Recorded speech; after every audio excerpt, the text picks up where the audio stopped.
इस चुनावी जनसभा में आए हुए हमारे आदरणीय बुजुर्ग, माताएं, बहनें, नौजवान साथी और पत्रकार बंधुओं, मैं सबसे पहले मुरादाबाद लोकसभा के सभी साथियों का बहुत बहुत धन्यवाद और आभार प्रकट करना चाहता हूं। अभी कुछ दिन पहले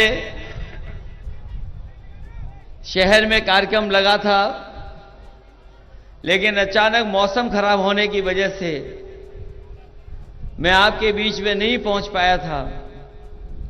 आज आखिरी दिन है प्रचार का, तो मैंने सोचा कि जरूर आपके बीच में मदद और सहयोग के लिए मैं जाऊंगा। आखिरी दिन है प्रचार का, आज प्रचार खत्म हो जाएगा। आज के बाद केवल आपको अपनी तैयारी करनी है वोट डालने की। उस दिन मैं आप सभी से निवेदन और अपील करने आया हूं कि आप सब लोग मिलकर के समाजवादी पार्टी की प्रत्याशी रुचि वीरा जी को ऐतिहासिक वोट डाल करके इन्हें जिताने का काम करना। आज सुबह जब मैं चला हूं तो सबसे पहले इंडिया गठबंधन की बैठक हुई है। एक प्रेस कॉन्फ्रेंस की हम लोगों ने। हमारे साथ कांग्रेस पार्टी के नेता राहुल जी थे और हम लोगों ने मिलकर के पहले चरण के जो चुनाव हैं जहां नहीं पहुंच पाए, उन सभी वोटरों से हम लोगों ने अपील और निवेदन किया। वहीं अपने कार्यकर्ता साथियों से भी अपील की है कि ये चुनाव न केवल 2024 का चुनाव है, बल्कि हमारा आपके भविष्य के साथ साथ आने वाली पीढ़ी के भविष्य का भी चुनाव है। जब हम लोग नारा सुनते हैं, बीजेपी के लोग जब ये बात कहते हैं कि 400 पार, और जब उनके तमाम नेता जो देश के कोने कोने में हैं, उनके स्टेटमेंट जब आते हैं, तो लगता ये है कि 400 पार का ये नारा इसलिए दे रहे हैं कि ये बाबा साहब भीमराव अम्बेडकर जी का दिया हुआ संविधान को बदलना चाहते हैं। जो लोकतंत्र हमें मिला है, न जाने कितने हमारे हिंदू, मुस्लिम, सिख भाई जिन्होंने मिलकर के आजादी दिलाकर के कुर्बानियां देकर के हमें लोकतंत्र दिया। और सच्चाई तो यह है कि दुनिया का सबसे खूबसूरत लोकतंत्र अगर कोई है तो वो हमारे भारत का है। इससे सुंदर अच्छा लोकतंत्र कहीं नहीं। और जो संविधान बाबा साहब भीमराव अम्बेडकर जी ने दिया है, वो संविधान ऐसा दिया है कि अगर संविधान के रास्ते पर सरकार चलेगी तो किसी भी जात धर्म का कोई भी होगा, उसके साथ कभी भेदभाव नहीं हो सकता है। हमने देखा है, जब से भारतीय जनता पार्टी की सरकार आई है, लगातार इस सरकार ने भेदभाव बढ़ाया है, लगातार लोगों के साथ अन्याय किया है। लोग अपमानित महसूस कर रहे हैं। अगर कहीं न्याय के लिए भी लोग गए हैं, तो कहीं अगर न्याय मांगने गए हैं तो न्याय भी सरकार ने नहीं दिया है। और आपने वो समय देखा है जिस समय यहां के किसान उत्तर प्रदेश से लेकर के पंजाब, हरियाणा और देश के सभी किसान आकर के काले कानून के खिलाफ दिल्ली में इकट्ठे हो गए थे। सालों साल खड़े रहे। लगभग 1000 किसान शहीद हो गए, लेकिन सरकार ने सुनवाई नहीं की। सरकार को कोई परवाह नहीं रही। लेकिन जैसे ही चुनाव आया, उन्हें उत्तर प्रदेश की चुनाव की हवा पता लग गई। आपको याद होगा 2022 के चुनाव से पहले इन लोगों ने काले कानून वापस ले लिए। मैं आपको कहना चाहता हूं, ये काले कानून जरूर वापस ले लिए होंगे, लेकिन जिस तरह का वो नारा दे रहे हैं 400 पार, अगर ये सत्ता में आ गए तो हो सकता है संविधान बदल दें। ये जो हमें लोकतंत्र मिला है, जिसका सबसे अच्छा हमारा संविधान है, चाहे संविधान बदल दें। और ऐसा भी हो सकता है कि जो अधिकार हमें मिला है वोट डालने का, वो अधिकार भी छीन लें। और इनके फैसले आपने देखे हैं, कोई एक फैसला नहीं, मैं याद दिला सकता हूं तमाम फैसले। किसी को पता ही नहीं था कौन सा फैसला कब हो जाएगा। याद कीजिए वो नोटबंदी का समय, किसी को नहीं पता था कि अगली सुबह रुपए बंद हो जाएंगे, हमें आपको लाइन में खड़े होकर के अपने रुपए बदलवाने पड़ेंगे, नोट बदलवाने पड़ेंगे। अचानक रात में फैसला ले लिया और नोट बंद कर दिए। केवल एक फैसला नहीं, न जाने कितने फैसले सरकार ने लिए हैं, जो दिखाता है कि कहीं न कहीं ये संस्थाओं में हस्तक्षेप कर रहे हैं। हाल ही में हमने इलेक्टोरल बॉन्ड का मसला देखा है। इलेक्टोरल बॉन्ड ने भारतीय जनता पार्टी का बैंड बजा दिया है। कोई कल्पना नहीं कर सकता था कि राजनीति में पॉलिटिकल पार्टी इतना चंदा वसूल कर सकते हैं। हम और आप जानते हैं, चुनाव होते हैं, कार्यक्रम होते हैं, तो अपनी इच्छा से लोग चंदा देते हैं, अपनी हैसियत के हिसाब से मदद करते हैं। लेकिन भारतीय जनता पार्टी का आपने देखा, इलेक्टोरल बॉन्ड से बताओ कितना चंदा वसूला इन्होंने। आपको सूची पता लगी होगी, 1000 करोड़, किसी से 400 करोड़, किसी से 300 करोड़, किसी से 200 करोड़। और जिस कंपनी से हमें और आपको वैक्सीन लगवा रहे थे, बताओ उस कंपनी से भी इन्होंने चंदा वसूल लिया कि नहीं वसूल लिया। वैसे वैक्सीन हमने नहीं लगवाई है, जिन्होंने वैक्सीन लगवाई होगी उनका भी चंदा बीजेपी के पास पहुंच गया। बताओ वैक्सीन वालों से चंदा ले लिया कि नहीं ले लिया। और आज जब हम पीछे मुड़ करके देखते हैं, ये सड़कों पे जो एम्बुलेंस आपकी मदद करने पहुंचती है, ये काम समाजवादियों का है, भारतीय जनता पार्टी का नहीं है। ये पुलिस का इंतजाम समाजवादियों ने किया था कि हमारे लोग अगर तकलीफ और परेशानी में हैं और अगर उन्हें जरूरत पड़ जाए, पुलिस की मदद की जरूरत पड़ जाए, तो फोन मिलाकर के पुलिस उनकी मदद करने के लिए पहुंच जाए। इंतजाम समाजवादियों ने किया था। 100 नंबर इसका नाम रखा था। लेकिन जब से भारतीय जनता पार्टी आई, इन्होंने 100 नंबर 112 कर दी। बताओ इन्होंने, पुलिस के लोगों ने अपनी वसूली बढ़ा ली कि नहीं बढ़ा ली?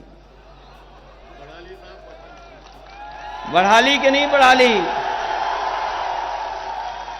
ये चंदे का भ्रष्टाचार नहीं है, आम जनजीवन में भी भ्रष्टाचार बढ़ाया है सरकार ने। आम जीवन भी हमारा, जो हमारी जरूरतें हैं, तहसील से लेकर के थाने तक में इस सरकार ने भ्रष्टाचार बढ़ाने का काम किया है। मैं देखता हूं कई बार ये हमारे पुलिस के लोग कभी कभी नाराज हो जाते हैं। मैंने याद दिलाना चाहता हूं, अभी तो अग्निवीर वालों की नौकरी 4 साल की हुई है। अगर बीजेपी की सरकार आ गई तो हो सकता है इनकी नौकरी 3 साल की ही बचे। इसलिए जहां हमारे नौजवान सावधान रहे नहीं, वहीं ये लोग भी सोचें कि कहीं ऐसी सरकार ना जाए जो वर्दी पहनते थे हरी वाली, उनकी 4 साल की नौकरी कर दी, खाकी वालों की तो और कम हो जाएगी। और जो नौकरी के सवाल पर जिस तरीके से पेपर लीक हुए हैं, क्या कभी नौजवान कल्पना कर सकता था कि पेपर लीक हो जाएंगे? और इस सरकार में कोई एक पेपर लीक नहीं हुआ है। जितनी भी परीक्षाएं हुई हैं, सब पेपर लीक हुए हैं। अगर कुल मिलाकर के हम आकलन करेंगे तो अभी तक इस सरकार में 10 पेपर लीक हो चुके हैं। और जो आखिरी में पुलिस भर्ती का पेपर लीक हुआ है, उसके इंतजाम के लिए सरकार ने दावा किया कि ऐसा इंतजाम किया है कि अगर कोई भी नकल भी करना चाहेगा तो नकल नहीं हो पाएगी। आज अगर हिसाब किताब उत्तर प्रदेश का लगाएंगे, जो नौजवान परीक्षा दे करके घर लौटे हैं जिनका पेपर लीक हुआ है, ऐसे कम से कम 60 लाख बच्चे हैं।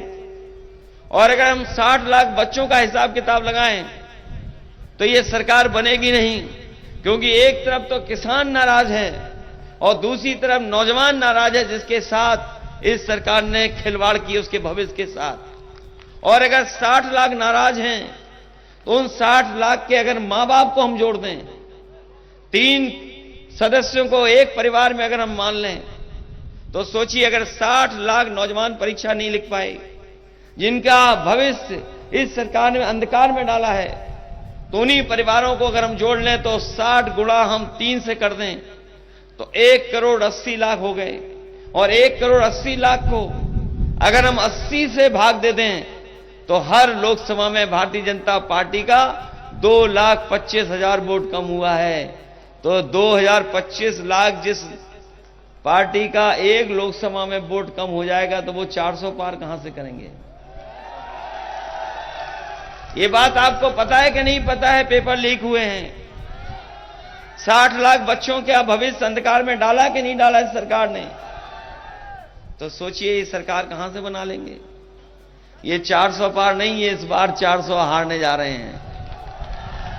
और जब से गठबंधन बना है, ये जब से गठबंधन बना है तब से तो माहौल ही दूसरा है। मैं जानता हूं हमारी पार्टी के बहुत सारे साथी मन ही मन कहते थे गठबंधन हो जाए। बहुत सारे लोग चाहते थे कि गठबंधन हो जाए। यहां सभा में जितने खड़े लोग हैं ये सब चाहते थे गठबंधन हो जाए। बताओ आप लोग चाहते थे कि नहीं चाहते थे? और याद रखना, इस इंडिया गठबंधन को अगर किसी ने बचाया है तो समाजवादी पार्टी ने बचाने का काम किया है। और हम लोगों ने कोई परवाह नहीं की। हमें ज्यादा भी सीट देनी पड़ी तो हम लोगों ने ज्यादा सीट दी। लोग कहते थे इतनी सीटें क्यों दे दी हैं आपने? हमने कहा ये सीटें इसलिए दे दी हैं कि हम इंडिया गठबंधन को मजबूत बनाना चाहते हैं। और चाहे हमें 17 सीट देनी पड़ी, लेकिन इंडिया गठबंधन बनाने का काम अगर किसी ने किया तो समाजवादियों ने किया। ये इंडिया गठबंधन भारतीय जनता पार्टी का सफाया करने जा रहा है। ये जो हवा चल रही है इस बार, ये जो हवा पश्चिम से चली है, ये जो हवा मुरादाबाद से चल करके आगे जाएगी, यही भारतीय जनता पार्टी का सफाया करने का काम करेगी। ये लोग जो कह रहे हैं एनडीए का कौन मुकाबला करेगा, एनडीए का मुकाबला हमारा पीडीए परिवार करेगा। ये इंडिया गठबंधन और पीडीए परिवार मिलकर के इस एनडीए का मुकाबला करने का काम करेगा। ये लोग जो कहते हैं कि परिवारवादी पार्टी है, हम उनसे कहना चाहते हैं आज तो बहुत पवित्र दिन है, नवरात्र का दिन है। आज हम लोग नवरात्र का दिन की बधाई शुभकामनाएं भी देते हैं। कुछ दिन पहले ईद की शुभकामनाएं दी थी, उसके बाद हम लोगों ने बैसाखी की शुभकामनाएं दी थी। और अगर बीजेपी के लोग सोचते हैं कि परिवार वाला मुद्दा है तो मैं उनसे कहना चाहता हूं कि आज से अच्छा दिन नहीं होता है। आज के दिन भारतीय जनता पार्टी के लोग संकल्प लें। रहोगे कि नहीं रहोगे? आप लोग मनमानी कर रही है। बताओ दिल्ली के मुख्यमंत्री पे झूठे मुकदमे लगाए कि नहीं लगाए? झारखंड के मुख्यमंत्री पर मुकदमे झूठे लगाए कि नहीं लगाए? और आपके हमारी पार्टी के नेता मोहम्मद आजम खान साहब के ऊपर झूठे मुकदमे लगाए कि नहीं लगाए? उनके परिवार के लोगों पर झूठे मुकदमे लगाए कि नहीं लगाए?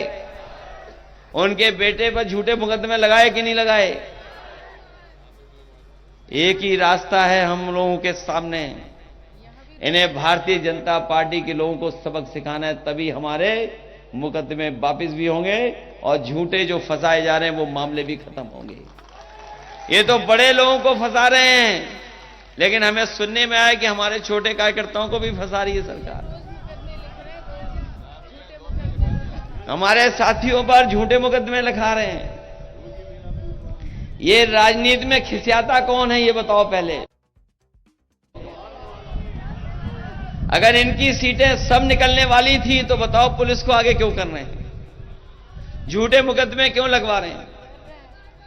ये इसलिए लगवा रहे हैं क्योंकि वो हार के डर से ये पुलिस को आगे कर रहे हैं, प्रशासन को आगे कर रहे हैं। लेकिन हम जानते हैं मुरादाबाद के लोगों को 3 दिन की तो बात है, अगर पुलिस पकड़ने आए तो पकड़ में मत आना। लेकिन हम आपसे निवेदन करेंगे कि वोट डालना मत भूलना। मतदान के लिए सावधान रहोगे कि नहीं रहोगे? जितना मतदान के लिए सावधान रहोगे उतना ही हमारा लोकतंत्र मजबूत होगा। और अपने बूथ की चौकीदारी करोगे कि नहीं करोगे? अगर बूथ की चौकीदारी कर लोगे तो आपका कोई मुकाबला नहीं कर सकता है। वैसे तो यहां के लोग वोट बहुत डालते हैं, इतना वोट डालते हैं कि जाने कितने से जीत हो जाती है। बताओ जिताओगे कि नहीं जिताओगे? साइकिल याद रखोगे कि नहीं रखोगे? और अब तो गठबंधन है, इतने नेता तो किसी दल के पास नहीं होंगे। बताओ किसी दल के पास इतने नेता हैं? इतने विधायक जिले में किसी के पास हैं? किसी पे पूर्व विधायक इतने हैं क्या? और इतने शानदार ईमानदार कार्यकर्ता किसी दल के पास हैं क्या? बताओ। और इतना समर्थन मुरादाबाद में किसी दल को नहीं मिलेगा जितना इस बार साइकिल को मिलने जा रहा है। इसलिए मदद करोगे आप? ये तो हमारे पीडीए के हिस्से भी हैं, जो प्रत्याशी हैं वो पीडीए के हिस्से में है कि नहीं है? पिछड़ा, दलित, अल्पसंख्यक मुसलमान भाई, पिछड़ा, दलित, आदि आबादी में है कि नहीं है? तो बताओ इनकी मदद करोगे आप कि नहीं करोगे? मदद करिए। और एक सरकार नहीं बनेगी, उत्तर प्रदेश की सरकार भी जाएगी। और मैं कह के जा रहा हूं, जो लोग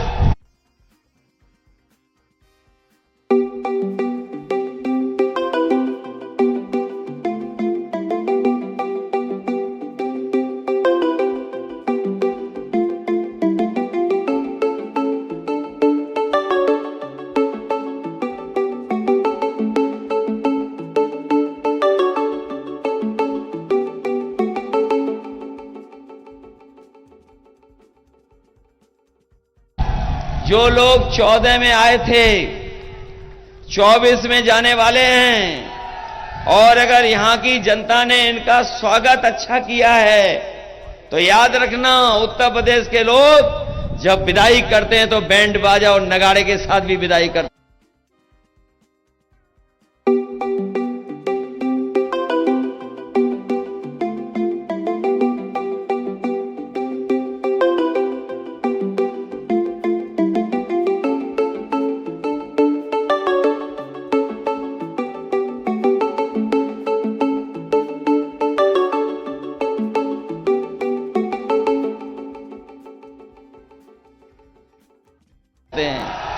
बताओ इनकी विदाई अच्छी करोगे कि नहीं करोगे?